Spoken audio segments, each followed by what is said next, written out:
नमस्कार दोस्तों, आज के हमारे इस वीडियो में हम आपके लिए एक पक्के शिव भक्त कवि विद्यापति की कहानी लेकर आए हैं।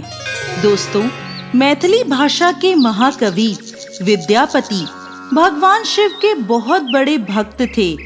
उन्होंने भगवान शिव पर अनेक गीतों की रचना की है और भगवान शिव विद्यापति की इन रचनाओं से प्रसन्न होकर स्वयं एक दिन अपना वेश बदलकर विद्यापति के पास चले आए और अपना नाम उगना बताया और उनसे कहने लगे, मेरा कोई नहीं है, मुझे अपने साथ रख लो, मैं आपकी सेवा कर दिया करूंगा। विद्यापति खुद बहुत गरीब थे, वे उगना को कैसे रखते, पर उगना ने जिद पकड़ ली और सिर्फ 2 वक्त की रोटी पर काम करने को तैयार हो गया। तब विद्यापति की पत्नी उन्हें रखने को तैयार हो गईं। एक दिन विद्यापति राजा के दरबार में जा रहे थे। तब तेज गर्मी और धूप से विद्यापति का गला सूखने लगा, मगर आसपास दूर दूर तक कहीं जल नहीं था। तब विद्यापति ने उगना से कहा, कहीं से मेरे लिए थोड़ा पानी ले आओ, नहीं तो मैं प्यास से मर जाऊंगा। उगना बने भगवान शिव को तो पता ही था कि यहाँ दूर दूर तक कहीं पानी नहीं मिलेगा। वो विद्यापति की नजरों से कुछ दूर गए और वहां अपनी जटाएं खोलकर 1 लोटा गंगा जल भरकर विद्यापति के लिए ले आए। वो शीतल जल पीते ही विद्यापति को गंगा जल का स्वाद आ गया और वो बोले, इस सुनसान स्थान पर तुम ये जल कहां से लाए?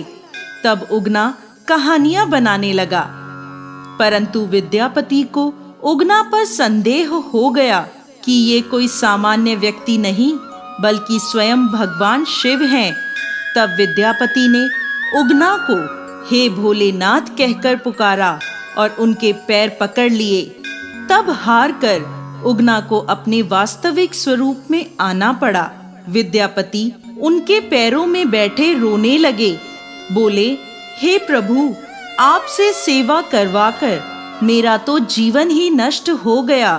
शिव जी बोले, लेकिन मुझे इसमें बहुत सुख मिला, मैं तुम्हारे साथ उगना बनकर ही रहना चाहता हूँ, लेकिन मेरे वास्तविक स्वरूप का किसी को भी पता नहीं चलना चाहिए। विद्यापति को तो बिना मांगे संसार का सबसे अनमोल वरदान मिल चुका था। वो राजी हो गए और उगना और विद्यापति पहले की तरह रहने लगे। एक दिन विद्यापति की पत्नी सुशीला ने उगना को किसी गलती पर चूल्हे से लकड़ी निकालकर मारना शुरू कर दिया। उसी समय विद्यापति वहां आ गए और अचानक उनके मुंह से निकला, अरे मूर्ख, ये तुम क्या कर रही हो? ये तो साक्षात भगवान शिव हैं, इन्हें मार रही हो, नर्क जाओगी। विद्यापति के मुंह से जैसे ही ये बात निकली, भगवान शिव अंतर्ध्यान हो गए। इसके बाद उगना बने भगवान शिव को विद्यापति यहाँ वहां जंगलों में उगना उगना कहते ढूंढने लगे।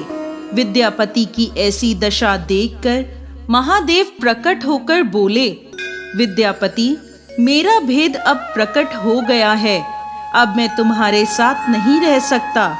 उगना स्वरूप के प्रतीक के रूप में मैं तुम्हारे पास शिवलिंग के रूप में विराजमान रहूंगा। तभी अचानक वहां एक स्वयंभू शिवलिंग प्रकट हो गया, जो इस समय बिहार के मधुबनी जिले के भवानीपुर गांव में उगना महादेव के नाम से प्रसिद्ध है। तो दोस्तों, कैसी लगी आपको आज की हमारी एक पक्के शिव भक्त कवि विद्यापति और उनके प्रभु उगना की कहानी? हमें कमेंट बॉक्स में लिखकर जरूर भेजिएगा और साथ ही साथ हमारे इस चैनल को सब्सक्राइब करना ना भूलें।